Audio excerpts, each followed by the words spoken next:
Have you ever wondered what your favorite PokeTuber's most controversial Pokemon opinion is? Well, since Pokemon opinions are such a fun thing to discuss on the internet, I have decided to gather together the hottest Pokemon takes of 15 of your favorite PokeTubers and put them together in one video to unleash onto the internet. I've grabbed a bunch of different opinions from a bunch of different people, and the best part is I am going to be reacting live to all of this right alongside you guys because I have not watched anything of what you're about to see to this point. So this should be pretty interesting. And then after we've gone through all of the opinions of all of these lovely, beautiful people, I will then share my own hottest Pokemon take at the end. So without further ado, let's get into it. All right, first up, I'm going to be starting with my guy JPR, so let's check this out. What is my hottest Pokemon take?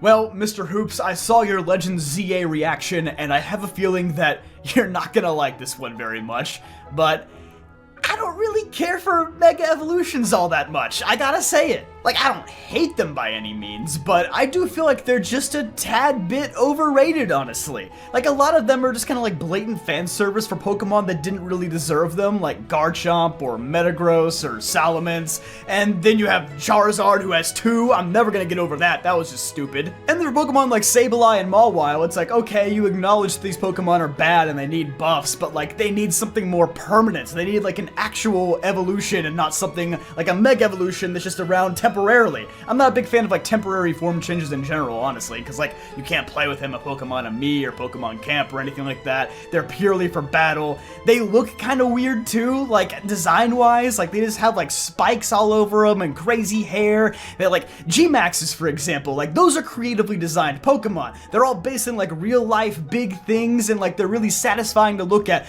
Don't get it twisted. Dynamax is not a good mechanic. Like, Mega Evolution is a better mechanic, objectively speaking, than Dynamax is, but I just think the designs of Megas are kind of lackluster in comparison, so that's mine. Not a big Mega Evolution fan. I know I'm gonna make people mad with that, and maybe you too, but there you go. Alright, it's time for Zactoshi next, so let's see what he's got. Alright, so my Pokemon hot take is that I don't think third version Pokemon games aren't that bad. I know there's a whole debate about it, especially after Ultra Sun and Ultra Moon, people felt that wasn't necessary. And although I do agree, I feel like those games came out a bit too soon. A bit of the controversy as well was just that everyone was kind of expecting a Pokemon game on the Switch right after Sun and Moon, and we kind of just got more Sun and Moon. But if you really think about it, the content given in those games is just so much better compared to Sun and Moon. Yeah, sure, the story takes a dip, but like most cases, when we get third versions, it's a chance to kind of expand the region even more. And heck, look at the Kalos region. We never got a Pokemon Z. That's been the biggest cry ever that we've been asking for. And look at how excited people got for Legends ZA because Kalos desperately needed a third version to flesh out the region more. So same as how like Pokemon Emerald or Pokemon Crystal, even Black 2 and White 2, which aren't really third versions, they're sequels, but they're still games that take place. They're follow-up games that take place in the same generation. I feel like those games are pretty cool because they always end up being better than the original version. And of course, there is the biggest case, Pokemon Platinum, which is a huge, like it is the biggest upgrade compared to Pokemon Diamond and Pearl, which aren't even that great. And Pokemon Platinum is one of my favorite Pokemon games because of all of the enhancements they did compared to Diamond and Pearl. So yeah, I don't think third versions are all that bad. I would agree with that. I think DLC comparatively obviously makes more sense in today's day and age, but now that we've got a couple DLC packs, I'm also missing third versions at the same time. So I would agree with this one. Good take, Zactoshi. Alright, next up, we got the one and only Glitch, and I think this one's gonna be pretty spicy, so let's see it. My hot take. Actually, you know what? My hot take is that BDSP were better remakes than Omega Ruby Alpha Sapphire. Now, nothing really compares to Heart Gold Soul Silver, but that is neither here or there. I will stand on this hill. BDSP kept the magic, it kept the challenge, or as this is coming from a diehard Hoenn stan, as you can tell by my giant Altaria here. Listen, there's just something about Oraz that just sucked away the magic that the originals had. I can't explain it. There's just something missing. It's kind of like how Overwatch went from 6v6 to 5v5, and there's like something missing. That's how I feel about Oraz. Literally 10 years later, if you gave me a choice between Oraz and BDSP to play, I would choose BDSP 100%. I feel like Hoenn should get another remake. That's another hot take. That's another one. I don't know if you want to put this in here, but Hoenn deserves another remake. Oh my gosh! Okay, so along with the hot takes, I also wanted to show you guys something that's really cool, and that is my brand new Narwhal plush. This guy was a starter in my Pokemon Cardinal series, and now he's real and you can actually hold him. Also, when you pre-order one with the link in the description, you also get a pack of cards from my upcoming TCG, and each pack has a special limited edition card of one of the Cardinal starters that you can pull as well. It's pretty sick, to be honest, and it also helps the channel a ton when you grab one, and helps me to be able to keep doing stuff like this. And also, he's just very round. I mean, look at him. So go check that out with the link in the description. That would be amazing. And now, back to the hot takes. All right, next up we got Lindz. Let's see what she's got. Hey everyone, my name is Lindz and I'm here with a Pokemon hot take for you guys today. And my personal hot take is the fact that I feel like people who got Pokemon Violet instead of Pokemon Scarlet got robbed. And I mean that in the sense of, I feel like Legends Arceus did such a phenomenal job of like setting the stage of just like really phenomenally designed regional Pokemon. You know, Hisuian Braviary, Hisuian Zoroark, and so my expectations were really, really high going into Scarlet and Violet. And I remember seeing like Roaring Moon when it first leaked, Slitherwing, and just being like, wow, these are such strong designs. These are so good. And I was just like, please let these be real. And I remember then seeing the leaks for Violet that started to come out afterwards and being like, please don't let these be real because the Scarlet ones are really good. And these are just chrome with some RGB slapped on it. And I was like, surely they're not real because of just the total different amount of like life that I felt like these Pokemon had. And unfortunately they turned out to be real. But I don't know, in regards of just like how well the paradoxes were done, I feel like Scarlet had the better shinies. They just had more life. They had more just like wow factor to them, as opposed to like the Chrome Pokemon and the futuristic ones where it was just like, yeah, they're robots. Yeah, all their shinies basically turn silver. You know, they've got the RGB, which is like fine. But I just thought with like the potential of what they could have done with like all cards being on the table of like designing really unique futuristic Pokemon, that it would have had more of like the pizzazz that, you know, I felt when I saw Roaring Moon for the first time. So I don't know. That's my personal hot take. If you got Violet, I'm happy for you and I am glad that you are enjoying your experience. But aside from Sarah Ledge, I was like a die-hard Scarlet fan. So I don't know. That's my hot take for you guys today, and I hope you guys have a good one. Bye! All right, now we got my boy Infamous, and I'm excited to see what he's got to say. So my hot take when it comes to Pokemon, I'm gonna have to say that the Galar starters are way better than the Johto starters, hands down. Now, the Johto starters are pretty iconic, but the Galar starters are so versatile, have signature moves, and honestly all around are way better and enjoyable Pokemon. Now, design is all going to be based on what you like and what you love, but they're not bad designs. Also, don't say you don't like them because they're bipedal, because Pokemon like Lucario, Greninja, Charizard, which is standing on 2 legs, Cerulege, and many other that you love is also bipedal, so don't say that. Outside of that, the Galar starters have so much versatility. Starting off with Rillaboom, which is known to be one of the best competitive Pokemon. I mean, honestly, it's probably right up there with Incineroar for one of the best starter competitive mons. And Meganium is garbage. It is literal trash. It is one of the worst Pokemon ever created. It's horrifically garbage. But Cinderace has so many great moves. Libero is amazing, and it's a super fun Pokemon to use. Now, why they decided to give a cracked Cinderace a Pyro Ball, I don't know, but it's amazing, and it's so great to see in game. Now, the highest debate could be Linteleon versus Feraligatr, because Feraligatr is actually kind of cool, but it really didn't become really cool until the most recent gen with a beefier move pool. So I'll let you guys kind of have that one a little bit, Johto fans. but Inteleon is also very fun, very versatile. I had a great time playing with all 3 Pokemon in my Galar adventure and did not have that much fun with my starters in Johto. Infamous, I oughta slap you. I oughta slap you. Okay, so I can kinda sorta see where Infamous is coming from the competitive aspect. I would probably have to agree that the Galar starters may be more fun to use in battle from a competitive perspective because they do have more bells and whistles, but that's just because the Johto starters were released in Gen 2 versus the Galar starters in Gen 8 when that was paid more attention to directly by the developers. Otherwise, the Galar starters are absolute trash compared to the Johto starters, especially the final evolutions. I've been a Galar starter final evolution hater for a while now. If you watch my channel, you know that. Cinderace is pretty terrible.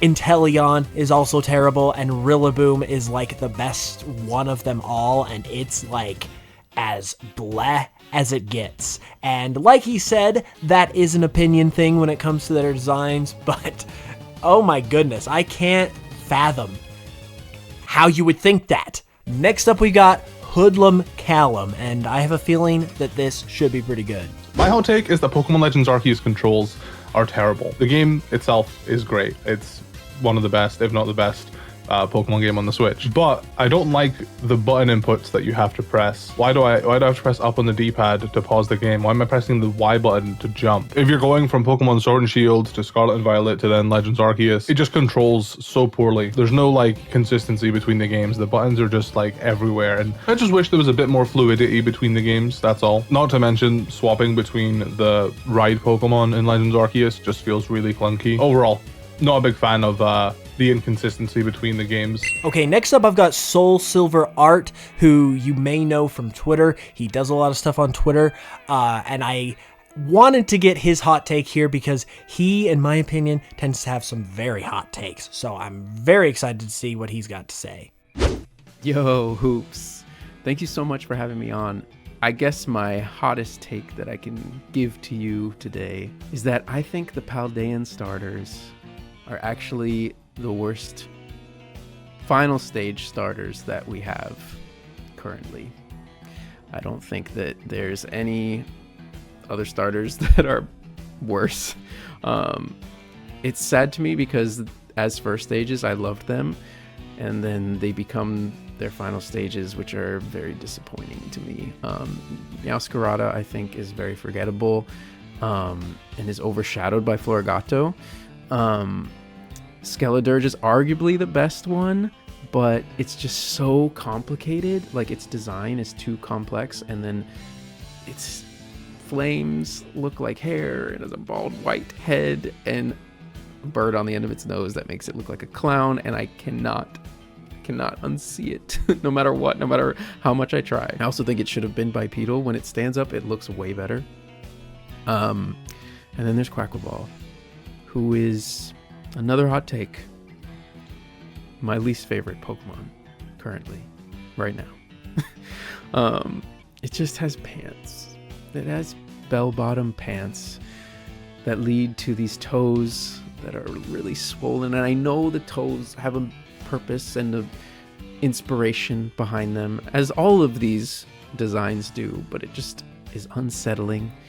And it's just a design that's too on the nose for me. I don't mind the dancing, but the animation in the game is way over the top. And then its design is too on the nose. Like, it is literally a man in a duck suit, peacock suit, whatever you want to call it, doing Brazilian samba dancing, which it's fine if they wanted to go with that, but it's just too much, in my humble, I guess terrible opinion. Hopefully y'all don't hate me for this, and thanks, I guess. All right, now we're checking out my guy DustyGogoat and seeing what he has to say. Hot take, we need a new Kanto remake. Pokemon's 30th year anniversary is right around the corner, and I think the Pokemon Company has made it pretty clear that they want a playable Kanto experience on every single Nintendo console. Game Boy, DS, Switch all allow new and old players to relish in the core Pokemon experience of Kanto. And I get it, they want these games to be accessible to old and new players. My 7-year-old niece, her first Pokemon game was Let's Go Pikachu and Eevee. But let's step back. Why does Kanto need a new game? Well, honestly, someone who's sick and tired of the current Kanto experience, I want to see Kanto in a full 3D game without the shackles of a grid-based map. Playing through the Kanto region from a new perspective would allow us to access previously unseen areas within the Kanto region. Black 2 and White 2 expanded the Unova region, and this is what it's all about. You probably don't want a new Kanto game because you don't want the definitive edition of Let's Go Pikachu and Eevee, Let's Go Psyduck XD. I don't want that either. Think of it like this. We've never explored the volcano that destroyed Cinnabar Island. Imagine wider, longer, more dynamic routes. Could we swim underneath Cycling Road? Let your mind wander. Think of all the anime locations that could be brought into the fold. Number 2, I want to see Kanto in a new time period. If we go back in time, like in Legends Arceus, we'll call this game Pokemon Legends Indigo, we could actually get all of this lore building up the modern Kanto region that we know. Kanto is a very industrialized region. The primary legendary Pokemon Mewtwo is made through technology, through cloning, but let's bring it back. What was Mew doing? There's got to be some backstory for the legendary birds. I bet there's other legendary Pokemon that we don't even know about. And if we go into the future and we get a Kanto game that's more akin to a sequel, I mean, Gold and Silver is already a sequel to Red and Blue, so what if we get a sequel to Gold and Silver? It's a Kanto game that takes place 30 years in the future. What are Misty, Brock, Erica, Lieutenant Surge, what are these trainers doing? What about Lance? Is he retired? Koga's daughter Janine is a veteran at this point. Has she made her way to the Elite Four? A new time period allows for so many more new stories to unfold. If you're sick of the old, this is your solution. And number 3, new Pokemon. I just want to see new Pokemon. I want to see Pokemon from the Kalos region, Pokemon from the Alola, Paldea, Unova region, all of these Pokemon from these places. I want to see them in Kanto. What kind of regional forms do they get? Do they get cross-gen evolutions? I would love to see a game like this for the 30th year anniversary. Kanto is a good game. That's my hot take. Kanto needs a new remake. Okay, I would definitely say this is a very hot take, but it's actually one that I can get behind in the sense of giving Kanto a Legends game. I think that's probably the only way you can do it without people just busting out their torches and pitchforks, because I feel like people are also sick of Kanto at this point and the love that it gets as the original region. But if you did it in a Legends format where you're looking at it from a completely new way and you're using that Legends branding to get people to like soften up to the idea and warm up to it, I think that would not only be like received well, but would just be absolutely phenomenally interesting and could make for a great game. I've actually made a concept video of what a Legends Kanto game could be like, and it's just like one idea, but I think it just sounds so cool. So the fact that we've already got 2 regions covered now with Legends ZA in the Legends format tells me that with Kanto being Kanto, that it may only be a matter of time before that happens, and I personally, in that vein, would be totally down for it. Okay, next up, we've got Lockstin. This should be good. You want a hot take, do ya? Ignore all that, it's just fun timing. So a more recent realization hot take that I've had is that when you consider the time period that each of the generations came out in, Gen 4 is the worst one. It's like a tired and tried and true formula that they're like not evolving or changing in any way. Like by that point, everyone knew the Pokemon formula and they were still not doing anything to change it. The gameplay is slow. All of the moves take so long to happen, so you just turn the animations off. But the animations are part of what makes the turn-based battles interesting, because otherwise it's just 2 sprites for like minutes. And like, don't get me wrong, as a lore guy, Gen 4's lore is phenomenal. It's great. It's some of the best in the franchise. That doesn't really justify the game having the worst everything else, though. Even the music. The music is all aside from a few bangers, it's mostly just, it's generic Pokemon music. We have a formula now. We're hitting the same beats. Ooh, it's a cow. There's a bunch of Miltanks. I feel like half of the Gen 4 decks is just forms of already existing Pokemon because they were just that done and out of ideas by that point. Like, at least the following gen, they shook it up a bit, made it interesting again. But at the time, starting from Gen 1 to 2 to 3 to 4, there's a reason I and my immediate friend group all dropped Pokemon in the middle of Gen 4. I never finished Original Diamond Pearl. I'm sure if I were actually typing out all of my thoughts and things, I could list a lot more to justify that hot take further, but I'm not doing that. Because it's a hot take. Now we got my guy, PokeRaf, so let's see what he's got to say. I'm going to be real with you lot.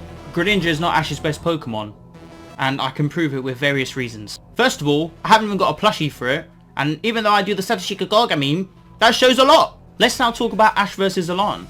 Why didn't Greninja beat Elan's Charizard? It had the type advantage against it, it had a brand new exclusive form to Ash that intensified its power levels, and on top of it, it used a giant orange water shuriken that literally looked like a massive donut full of power. Like, why didn't it win? How could it have lost? Ash's Greninja also got released in the end, which was a stupid decision by the Rioters, but still, how does that justify that it's still Ash's best Pokemon? It even came back in Pokemon Journeys to train Lucario, and it still didn't rejoin Ash's team. Why not? It's just pathetic. It's absolutely ridiculous. I bet you didn't know that Ash's Apom has a higher win rate compared to Greninja. Let that sink in. A Pokemon that Ash previously owned, that got traded away, that evolved, and then got released to play ping pong has a higher win rate than Ash's best Pokemon. So that's my hot take. I bet you never thought an XY stan would actually be saying this, but come on.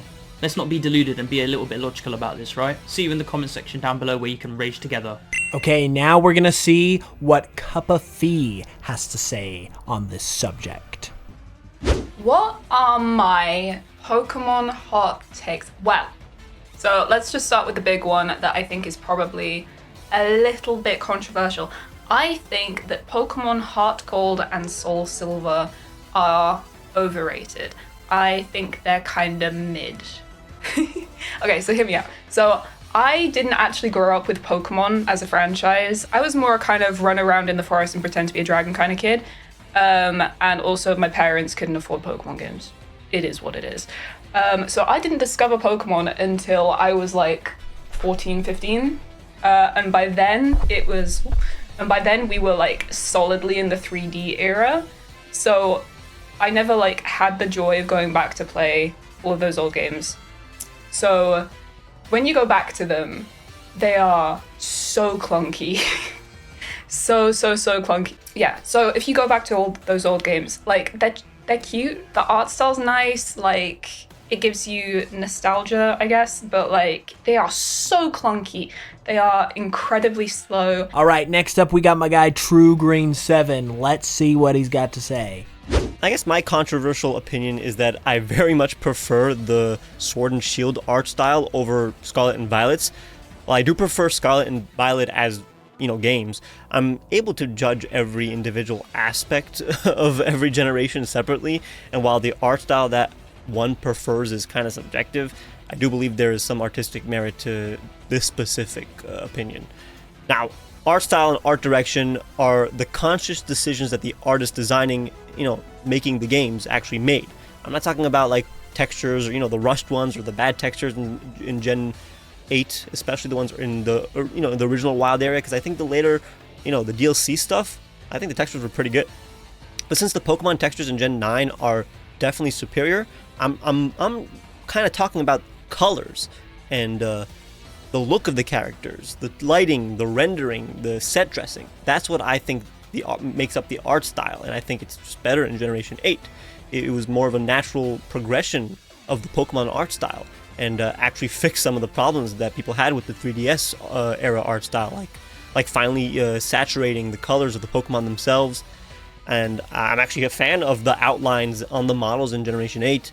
It helps keep the franchise's style consistent. But most importantly, the lighting of Galar is what is artistically superior to Paldea's. It's easy to tell what I'm talking about when you look at these two things. So hopefully Hoops puts in what I'm talking about.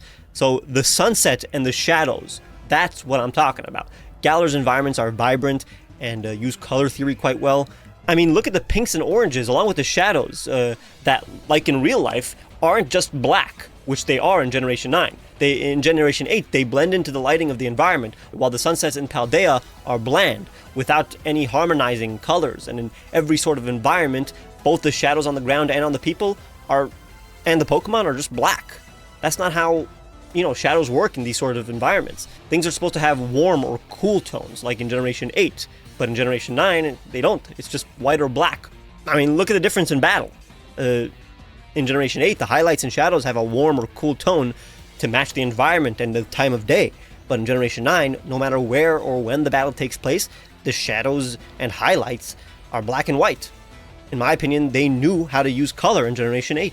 Now we got my guy, HybridHero, and I just have a feeling that he's going to bring the heat with this one. Dexit, I think, is a fantastic thing that has happened in Pokemon. I think the fact that not all of the Pokemon are coming back every generation is low-key a blessing in disguise, alright? There's a few different points of this. I think that because certain Pokemon aren't appearing every generation, those Pokemon are now more valuable, alright? Let's keep it a buck, alright? No one cares about Furfrou. Nobody. I get it had a cool mechanic in X and Y, but no one even used that mechanic.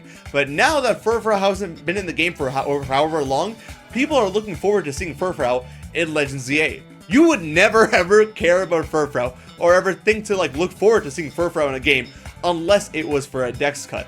On top of this, Pokemon's element of monkeys, people are actually looking forward to them. I get that most people still hate them, but there's a small group of people who are looking forward to seeing them in whatever games they appear in, right?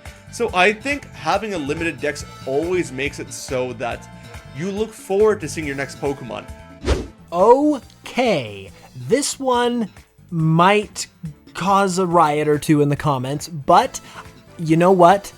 I would actually generally agree with this. From the sentiment that Hybrid pointed out, that the National Dex cut literally made each individual Pokemon more valuable, because now they're not just a given. It's not just granted that you're going to have every Pokemon appear in every game. So when the Furfrous of the world and the Simisears of the world do actually appear, people that wouldn't care about them at all might have a little bit more of a warm reception to them, and it gives those just lesser Pokemon a little bit of a leg up. I can definitely see that. Okay, next up we now have Dobbs, so let's see what he has to say about this. Alright, so my controversial take in Pokemon. I got a good one. And it's probably gonna make a lot of people disagree with me. But I think Pokemon shouldn't be open world. I know, I said it. I know we've been asking for Pokemon games to be open world since Skyrim came out 20 years ago. We finally got one with Scarlet and Violet, but I don't know, I just don't really like it being open world like that. I kind of like just the linear style of Pokemon games where you just go to town and play very casually, if I want to play open world, I'll play Skyrim or Grand Theft Auto or like a sandbox game. I see Pokemon as more as a linear, casual game where you go to town, progress up, and get, just play Pokemon in that fashion. Which is why I think Pokemon Let's Go is one of the best games ever made. Oh my god, I know, another hot take. I don't know why I didn't beat the game Pokemon Let's Go, but I thought those games were just really well made because the graphics are just so nice. It just has that Pokemon feel. The backgrounds of battling and just, each Pokemon following you with their own little animation. There was just so much love poured into that game. I just think it was just so well made. That's how Pokemon should be. And if there were to be open world in Pokemon games, I think Sword and Shield did it the best. I think Sword and Shield being a linear game and having an open world area that you can visit whenever is the perfect combination of what Pokemon should be, in my opinion. The wild area, was great, and I think it should be that way. But I don't think we'll ever have a game that's linear ever again with Pokemon after Scarlet and Violet. So But I have to get like just used to it. But yeah, that's my hot take, guys. And Generation 2 is the best generation as well. Another hot take. See ya. Okay, and with that, it is now time for me to share my own personal opinion. I do want to give a huge thank you really quick to everyone of the PokeTubers that participated in this video. Thank you all so much for playing a part in this, and if you guys want to go check out any of these people, they'll be linked via the credits link that's going to be in the description. I highly recommend it. They're awesome creators. They're beautiful people. Check them out. When it comes to my personal Pokemon hot take, though, I have a pretty big one, I think, and that is that the catching mechanic and the lack of wild Pokemon in Let's Go Pikachu and Eevee was not only not a problem, it was actually cool and fun and overall a good feature. Now, here's where I'm coming from with this. I'm not saying to bring this into like every single game from now on, but as a just feature of those games just individually, I thought it actually was a lot of fun and just switched up the game in a really cool way. People like to complain about Let's Go because of the lack of wild battles, but here's the thing. You've still got trainer battles, and so it's not like you have a lack of battles in general. There are all of the trainers from the original Kanto games and Fire Red and Leaf Green in those games, so there's still plenty of traditional battles to take part in. And yeah, maybe you're missing out on the battling aspect of catching Pokemon, but the Go mechanic of catching Pokemon in Let's Go Pikachu and Eevee actually not only switched up the gameplay, like I said, so it provided sort of a fresh take and a fresh kind of contrast between the wild battles and then the trainer battles, which I thought was fun and kind of kept the game fresh and interesting, but also it was legitimately challenging to catch some Pokemon, and especially like the legendary Pokemon or more rare Pokemon, it was legitimately like difficult and challenging to catch them, versus if you take like the traditional wild battle experience, even if you have a Pokemon that's hard to catch,